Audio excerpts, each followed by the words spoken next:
During the Jiajing period, a rift between the civil and military factions in Fuyang persisted.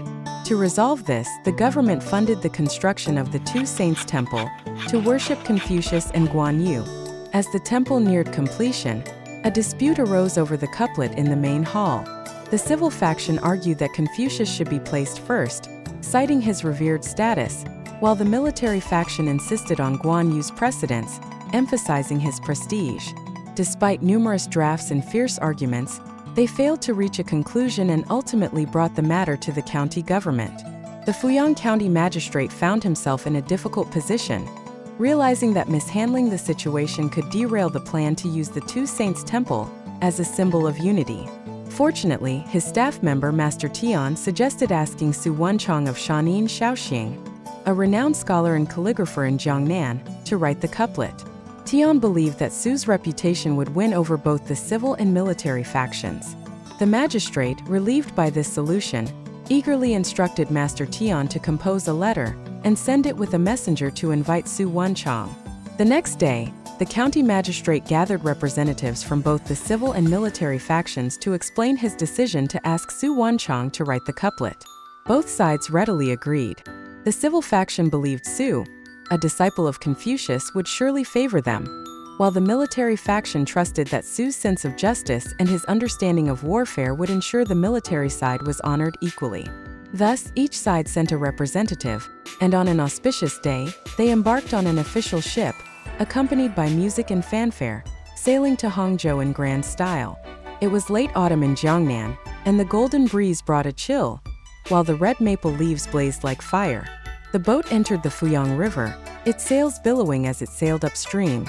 In the rear cabin, the music played melodiously, and everyone gathered around Su Wenchang, offering tea and wine, seeking advice and engaging in conversation. Su Wenchang was humorous, insightful, and well-read, leaving a deep impression on all. Having already received Master Tian's letter, he understood the thoughts of both sides and, sensing the situation, decided to use the scenery to enlighten them. After 3 rounds of drinking, Su Wenchang stood up, bowing, and said, "You are all in high spirits. I would like to compose a couplet based on the scenery before us and seek your advice." Everyone cheered. At that moment, a rowing boat ahead of them struggled upstream, slowly being overtaken by their sailboat. Su Wenchang pointed at the boat and recited, "Going upstream, the speed of the oars, Lu Su, is not as fast as the speed of the sails, Fan Kuai." The representatives of the literary side suddenly changed their expressions. Lu Su, a doctor of the Wu state during the Three Kingdoms period, was often admired in literary circles. This couplet seemed to belittle the literary side while praising the military, causing discomfort among them. Meanwhile, the military representatives were pleased and praised Su Wenchang's words. Su Wenchang laughed heartily at their reactions. "Don't worry, everyone. Listen to the next couplet." Then he recited, "Playing music against the wind, how can the clear flute, Di Qing, compare to the harmonious pipe, Xiao He?" At once everyone understood. Di Qing, a military general from the Northern Song dynasty, was contrasted with Xiao He, the prime minister of Liu Bang. The couplet clearly downplayed the military while praising the civil, causing the representatives of the civil side to shift from anger to joy, applauding Su Wenchang's words. Meanwhile, the representatives of the military side appeared deflated, like eggplants struck by frost.